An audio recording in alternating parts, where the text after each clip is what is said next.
I've recently watched the Jubilee debate between Amanda Seales, who was labeled as a black radical, and a panel of 20 black conservatives. I'm not gonna dive into the content of the debate itself. Instead, I want to focus on how Amanda spoke.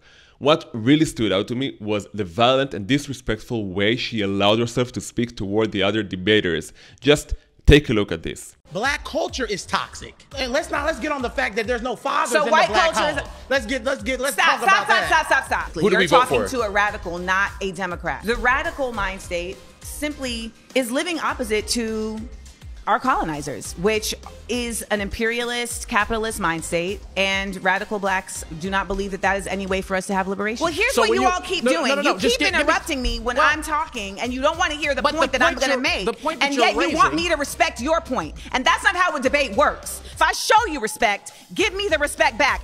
Ooh, I knew I was going to be surrounded by ignorance, but damn, let's go. Now, I'll admit, I haven't seen that many Jubilee debates, but I have seen a few. Ben Shapiro, Jordan Peterson, Charlie Kirk, Michael Knowles, and I can't recall a time when any of them, certainly not if they weren't attacked first, but even when provoked, ever allowed themselves to lash out personally at the other person they were debating.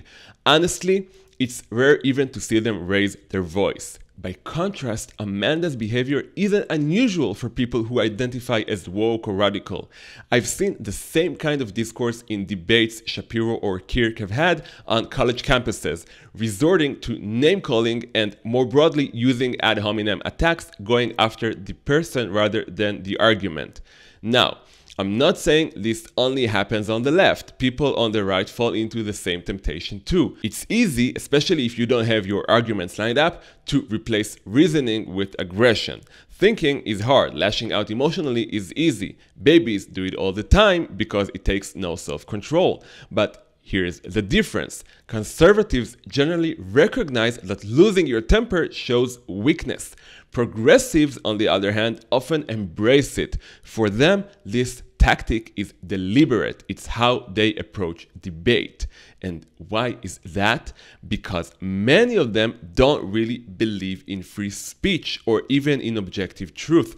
Debate has a long and respectable tradition in the West. It reflects the belief that truth matters, and the way to uncover truth is through free speech. Debate, in that sense, was a kind of sacred practice, something bigger than just winning an argument.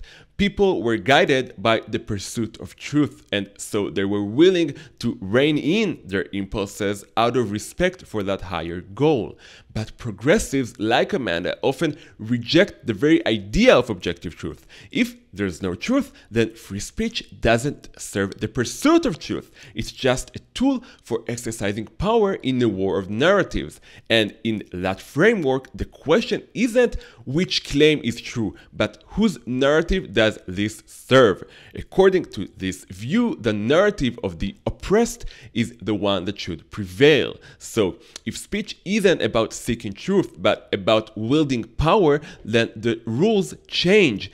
Anything goes, and because they see themselves as one with their narrative, any opposition to their claims feels like an attack on their very existence. In their minds, speech that challenges them becomes an existential threat, and therefore violent responses become justified. And finally, if there's no objective truth, then nothing stands above personal feelings. Feelings become the ultimate authority. There is nothing higher to answer to. No truth, no meaning. Just raw emotion and a constant struggle for power. And that's why Amanda spoke the way she did. Violently, emotionally, without restraint. Thank you for watching.